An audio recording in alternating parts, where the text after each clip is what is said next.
Well, it's lovely to have everybody here tonight. I've been asked to chair this little panel. My name is Claire Allan and I'm a thriller writer, and I'm joined by two of my fellow Avon thriller writers, Sam Carrington and N V Peacock. We'll call her Nikki tonight. That okay? Who we're all going to just talk a little bit, I suppose, about our books and our writing process and the kind of things that we like to read, and hopefully we'll be selling you just how brilliant it is to be an author, and how great our books are, and you'll all run straight to the bookshop when you're done. So, as I said, I've introduced myself very, very briefly there. I'm Claire Allan, I'm a thriller writer. I have published 4 thrillers with Avon, and I have a new one coming in January. And then so we'll zoom over the way to Sam, who can introduce herself. Hi, really nice to see you both. I'm Sam Carrington. I'm an author with Avon, and I have 6 books, or I'm about to have my 6th book, The Open House, out in December. The first book I had out was Saving Sophie in 2016, and yeah, my 6th one out soon. So yeah, it's really exciting, and it's gone really quickly actually, those few years. Yeah, you've been busy. I've been very busy, yes. Time flies when you're having fun, you see. That's what it is. Absolutely. And Nikki, tell us a little bit about yourself, lovely, because this is your first adult thriller, am I right? Yeah. So yeah, it's my first panel altogether. I've never done a panel before. Oh. We're lovely. You'll be fine. So I'm N V Peacock, also known as Nikki. In the past, I've written youth adult novellas and a few horror short stories. I live in Northamptonshire, and my first thriller, my debut thriller, Little Bones, is out with Avon, currently at 99p for the ebook, and will be out in paperback and audio on the 10th of December. Perfect. I have to say, I was reading up on both your books today in preparation for this. Haven't had a chance to actually sit down and read them yet because I'm on a deadline myself, and they sound brilliant. And I was reading the daily reviews coming in from other authors and from NetGalley readers, etc. So there seems to be a lovely big buzz building about both books, which is great. I suppose we know the name, we know when they're coming out. Both your books are out on December 10th. Mine isn't out until January the 21st. But we want to know a wee bit more about them. So I suppose, Nikki, could you tell us a little bit then about Little Bones and what it's all about? Of course. So Little Bones is all about the daughter of a serial killer whose new identity is outed by a true crime podcast. Obviously, drama and conflict ensue, both of which she could really do without knowing where she came from. Yeah, it's fascinating, and it's so off the now, because these podcasts, I suppose people look at them nearly as a form of entertainment, but they are digging into real people's lives, and they are having a real impact on people. So I'm going to ask you in a wee minute a wee bit about where the inspiration came. Was there a specific inspiration, or was it just the general popularity of podcasts? But first we'll ask Sam. Now, I love this because I am addicted to like property sites and location, etc. So I think this is a brilliant premise. Aren't we all? Exactly. So tell us a little bit about The Open House. Right. So The Open House is basically about Amber Miller, who at the moment, in the beginning of the novel, we find out that she's separating from her husband, Nick. She's got 2 boys, and they are currently living in the family home. But it's up for sale because Amber wants to move away. We live in Devon. I do, but she does as well. And she wants to up sticks and go to Kent to be with her new partner. So Nick, her ex now, is kind of on board with it, but his mother isn't. So mother-in-law Barb is particularly upset about the fact that Amber wants to take her precious grandsons and move away. So there's a lot of friction between Amber and Barb. And as the title suggests, The Open House, as the property isn't really selling at the moment, Amber's estate agent suggests to have an open house event. And that's where the hook of the book comes in, where we find out that 13 people go in for the open house, but only 12 leave.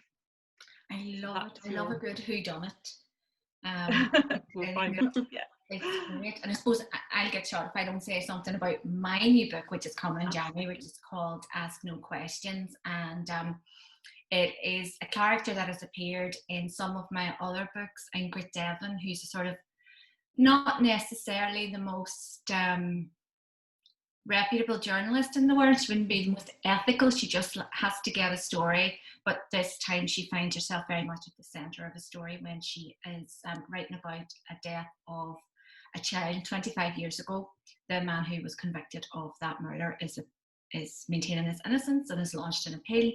She finds herself woven up in the story, and not everybody wants the truth to come out. So it's a bit of a whodunit as well, and it's very dark and stormy and atmospheric, and it was good fun actually. I don't think people realise that when we're writing these books, they can actually be really good fun to write. Yeah, I think it's quite nice to have the darkness, because you know we're lovely light people in reality, but you know everyone's got a dark side. Well, apart from actually I've read Nikki's book and it's pretty dark.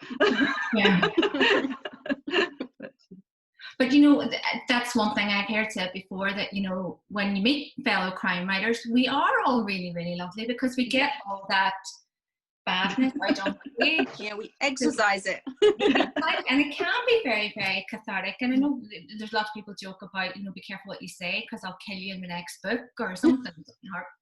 But it's true. It can be really, really cathartic to do that. So it's one of those joys of writing crime. And Nikki, you've written horror before, so you're moving around to the more thriller crime side of things. Was there a reason you shifted that slightly wee bit in direction, or what prompted that move? I think it was when I was writing youth adult books. They were quite dark as well. They were kind of supernaturally inclined, and it just got to the point I was writing things that was for adults, and I just thought, why am I fighting it? You know, I like writing youth adult books, but you know, I can do both if I wanted to. So that's when I kind of started writing Little Bones. Yeah. And what was the inspiration behind that? Where did that little seed come from for you?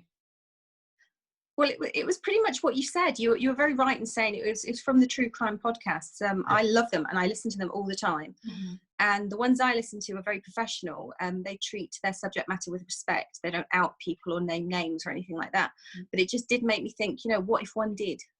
And through kind of ignorance and arrogance, undid a secret that was best left buried. And that secret then creates this chain of events that no one can foresee or stop, that then becomes the plot of Little Bones. I just got goosebumps listening to that. Wow, it sounds so good. And I know it's one that will be popular with people because everybody likes to look into, you know, the latest trends, and obviously a podcast is a huge thing. And Sam, I know I've read some of your previous work. You do like to write your sort of dark family relationships, don't you? I don't know why. Like that tension. Yeah, and I think as well, living in a village, I've always lived in the same village my entire life. So there's lots of little things, you know, you often get this thing where everybody knows everybody's business, and, you know, it's quite intense really sometimes. So there's lots of opportunities for darkness to come through. And I just think, yeah, it's like everyday situations almost, but there's always like a darkness. I don't know what it is though. I think, you know, maybe it's us that we've always just, I tried like writing light-hearted once, but you just end up killing people. So I don't know what, I think there just must be in the book. Yeah, in the book. Yeah. Just to clarify. Thank you, Nikki. Yeah, better do that. But yeah, so it's really interesting to delve into like the little stories and things when I was growing up as well. I think there's always one of the villages that you used to be afraid of, or, you know, there's just like things like that you remember, and those are the things that I kind of draw on really. Yeah, and I live in a city. I live in Derry. I'm a Derry girl. I'm very proud to tell everybody I'm a Derry girl. And although it's a city, it's a small enough city. I think there's just over 100,000 residents, but we're very much like that village nearly mentality where everybody knows everybody else's business, and so many secrets were buried for a long time because obviously in Northern Ireland there were bigger issues at play really, so a lot got swept under the carpet, and there's a lot of very dark community secrets and family secrets. And I think now that things are a bit more settled peace-wise, these secrets are starting to come out, so there's loads of stories to tell. And I just love looking at the dark side of people's minds and how they work. And my central premise is always that even the best of people can do bad things in the right or wrong circumstances. You know, we can all be pushed. I think we're all capable of murder.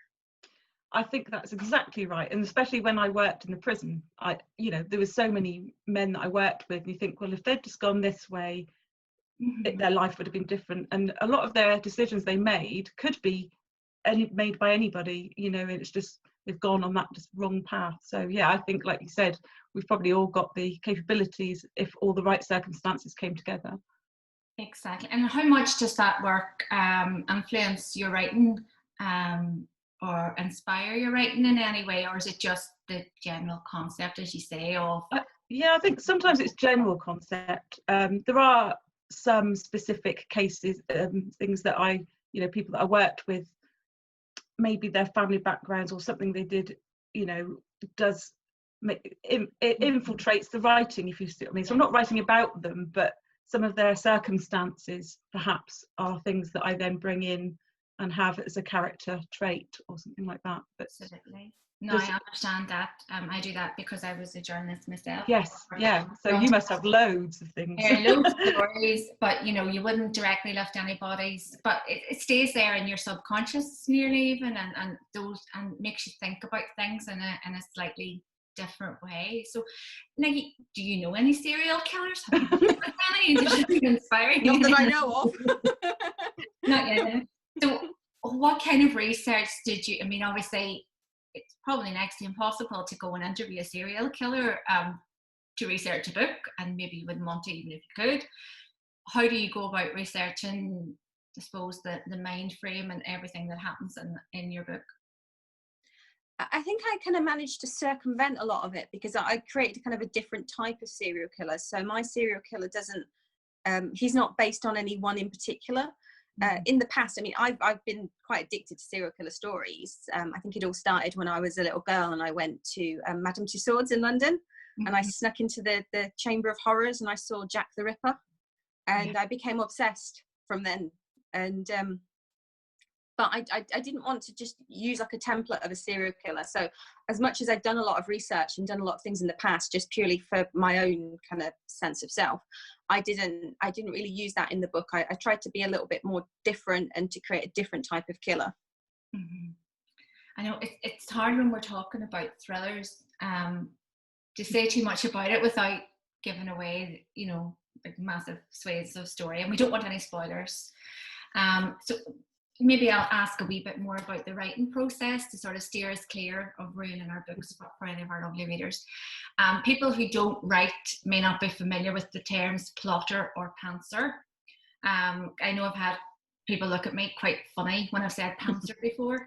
A plotter is somebody who meticulously sort of plans out their book, every chapter, and a pantser flies by the seat of their pants. Now, I'm a bit of a combination of the two. I like to have a sort of loose plot, but I'm always open to a story taking me in a completely different direction. What about you, Sam? How do you work? I'm a bit like you, I think. I'm a, what would you call us, a plotster?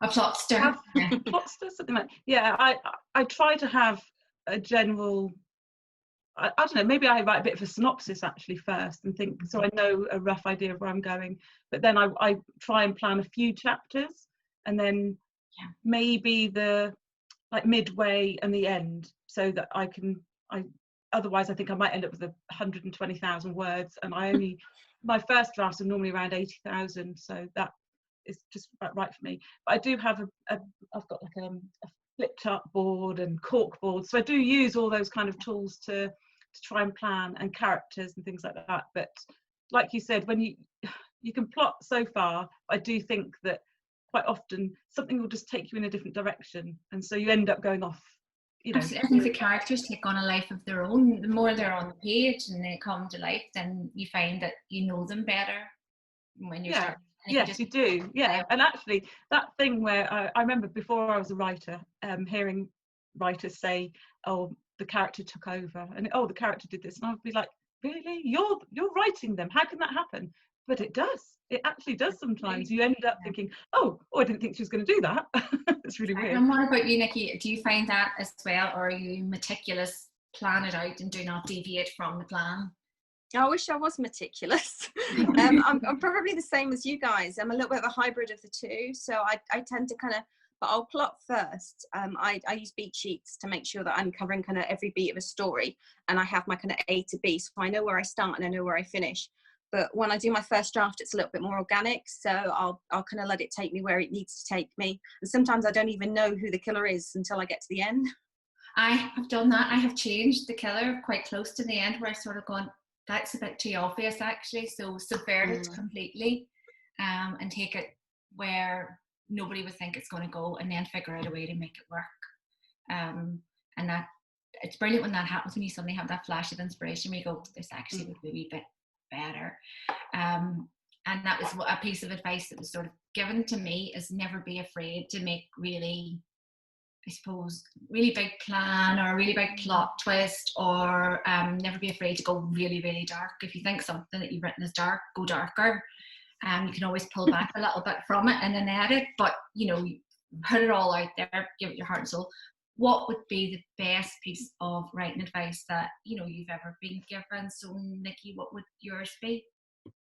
I would say my best bit of advice would be to join a writers group. Whether you're an amateur or a professional. When I first started seriously writing about 9 years ago, and I looked around for a group, and locally I couldn't find one, not one that met at night. And so I started my own, and it was the best decision I ever made. By having a writers group, I meet regularly with like-minded people, and it motivates me, and it also keeps me accountable to keep writing as well, which is very important, because sometimes you can lose the motivation. So that would be my best bit of advice, that obviously when the world becomes normal again, you know, look around for a local writers group, or if there's not one, create your own. I think it's amazing that you did that, that you just went, you know what, I'm going to make it happen. And, you know, because some people, it can take an awful lot, I think, to say, I'm a writer, and to go out and put yourself out there, because it feels, I don't know, a bit decadent or something, you know, I'm a writer, I'm an artiste. So to say, I'm a writer and I'm setting up a writer's group and everybody come in, and then to find it works so beautifully, it does take guts to do that. So well done you.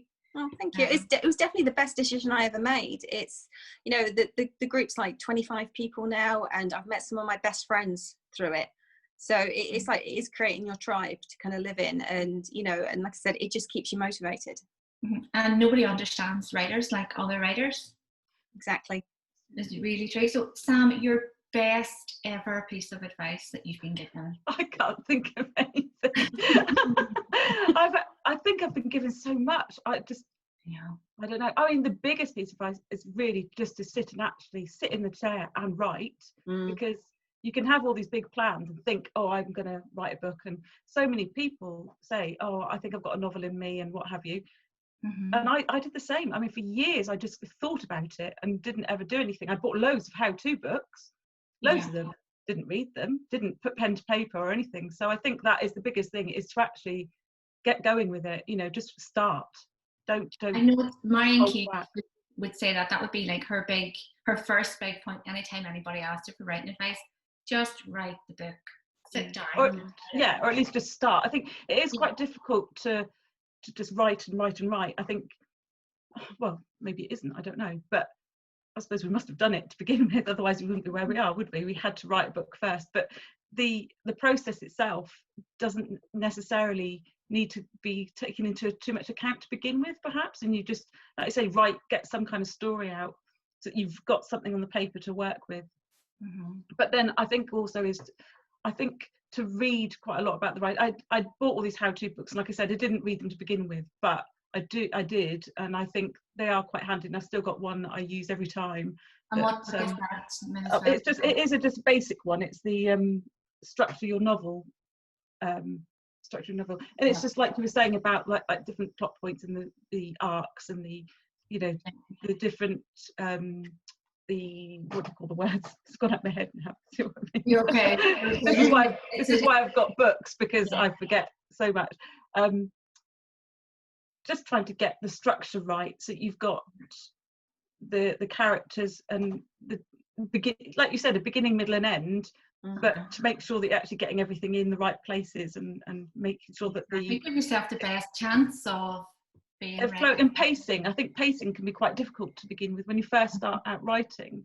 To get that pacing right can be hard, so that is quite helpful to keep. Do you have any go-to reference books or anything that you would use, Nikki, in your work? Or I did a degree in creative writing recently, so I've got a lot of kind of textbooks and things like that. But I'm with Sam. You've just got to keep writing. I think it depends on how you learn as well. Some people learn best by doing, and I know that I'm very much like that. So I definitely learned how to write by actually writing the book. And you may go over it a few times, and you may have to work on it for a long time, but you will actually have something at the end. Because if you don't put pen to paper or fingertip to laptop, you're not going to get anywhere. And I think a big thing too is just read and read and read.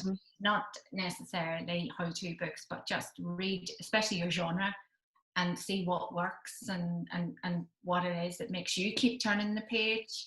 I think that's the thing, is find your favourite book, isn't it, as well? Find the ones that you've really loved, and like you said, keep turning the pages, like the ones you've read in an afternoon or something, and think, well, what is it about it that made me read it? So that's once you get over the jealousy of I wish I'd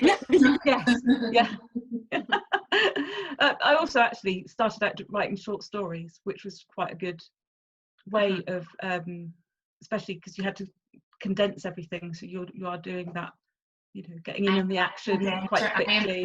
I am in awe of you both for short story writing, because I just can't do that. I can't go back now. I must admit, I'm struggling to. I tried to write a short story not very long ago, and it's like 500 words of just nothing. I thought, oh God, I haven't even got into it yet, and I've only got 500 words left. So I think to start with, it's good, but trying to go back after writing novels is a little bit harder, I think, for me. And now, obviously, we're really lucky that we are all published. And we're published with a brilliant publishing team behind us, and who know exactly how to get our books out there in front of people, which counts for an awful lot. And a lot of people look at published authors and go, well, you've done it, you're living the dream, it's brilliant.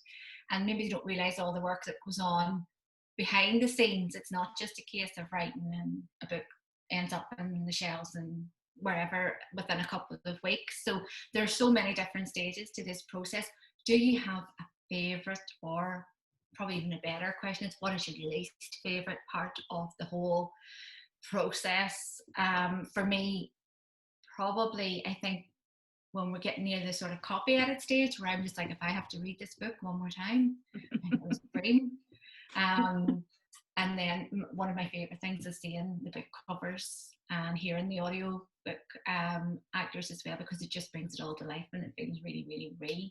So for you both, for Sam, what do you have a best of and worst of you can share? I don't think it's much of a secret to say that I really don't like editing. I enjoy the first draft, but I do edit as I go a little bit, so it's not like a really rough first draft. So I enjoy, that's my favourite part, is just getting that first draft down. Just not keen on the editing. I think I find it hard once something's written to see it in a different way. So, thank God we've got editors. They're worth their weight in gold. And so I'm doing a copy edit now, which is been a little bit of a difficult one. So yeah, just not my favourite thing, like I said. But covers, I think that is the thing, is it, seeing the cover, especially with my first, I think with your first book, because you've just got no kind of idea how, you're just waiting on something to come through, and you think, I wouldn't even have a clue of how to have done it. And yeah, so it is nice to see that. It's such a big moment, can't it? Just that it's real and it has your name on it, and it never gets old, no matter how many books. It doesn't, absolutely not. It's always a good one. And Nikki, what about you? Do you have a best and worst? I'd probably say well, I work full time at the moment still, so I think my worst bit is actually trying to fit my writing in, because my best is, I just love writing, I really do, and it's what I do to relax, it's what I do that I just enjoy. And I even editing, I'm a little bit weird like that. I enjoy a bit of editing, and I it's just fitting it in. I think I feel a little guilty sometimes, you know, like if you sat there watching TV for, you know, 10, 15 minutes, you think, I should be writing. I think that's what I actually hate the most is having that little bit of guilt that I should be doing something that I'm not. But I do know that obviously, you know, you do have to have some downtime too, and you have to relax your brain to be able to get the most of it.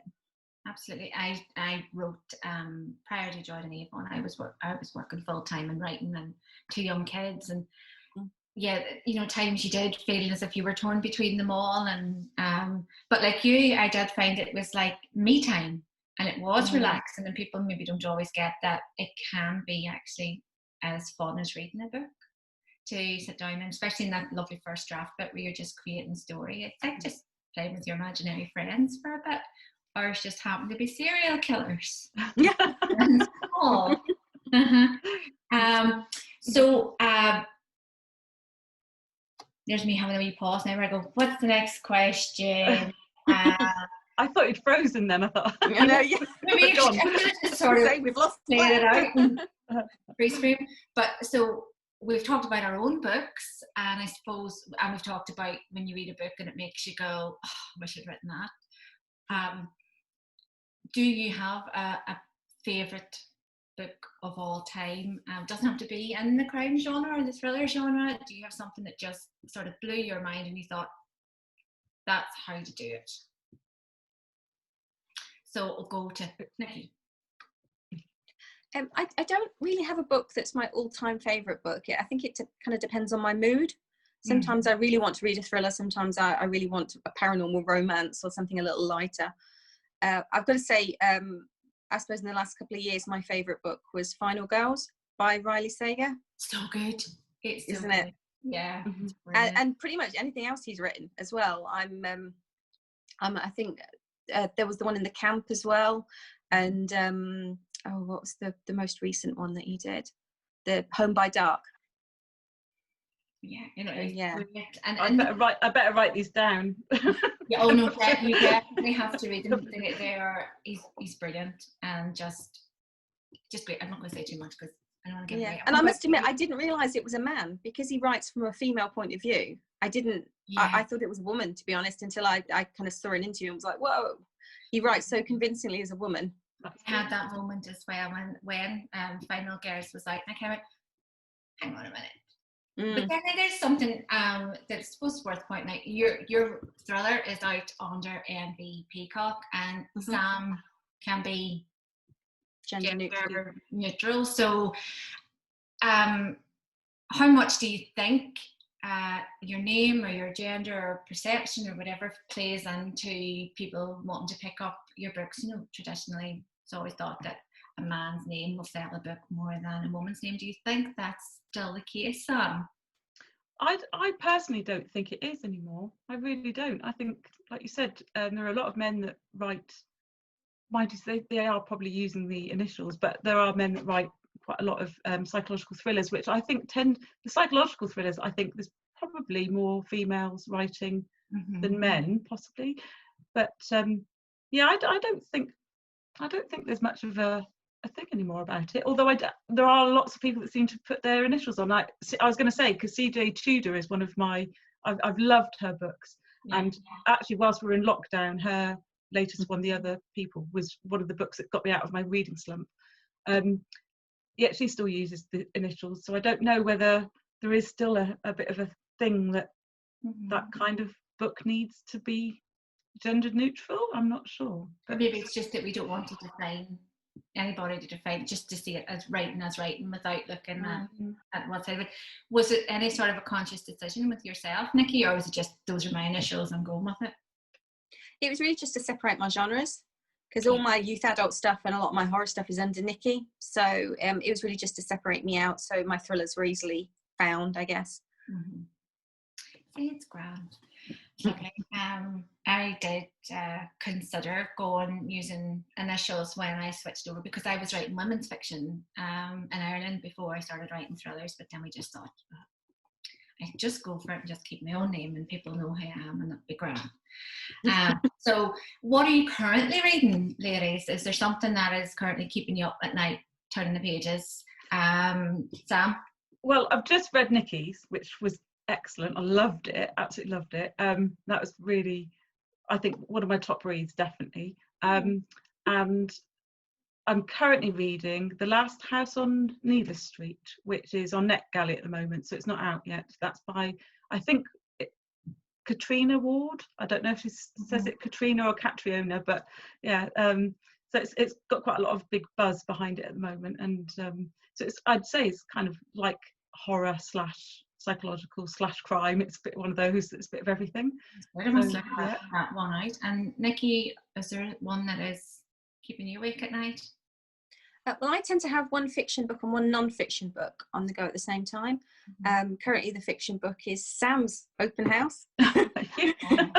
We did a bit of swapsy in there. I know. Almost like we planned it. So I'm reading that at the moment, loving that. And the non-fiction book that I'm reading is by Philip Zimbardo, which is called The Lucifer Effect. I don't know whether you guys have ever heard of it. No. What's that one? It's thoroughly fascinating. It's all about how good people turn bad.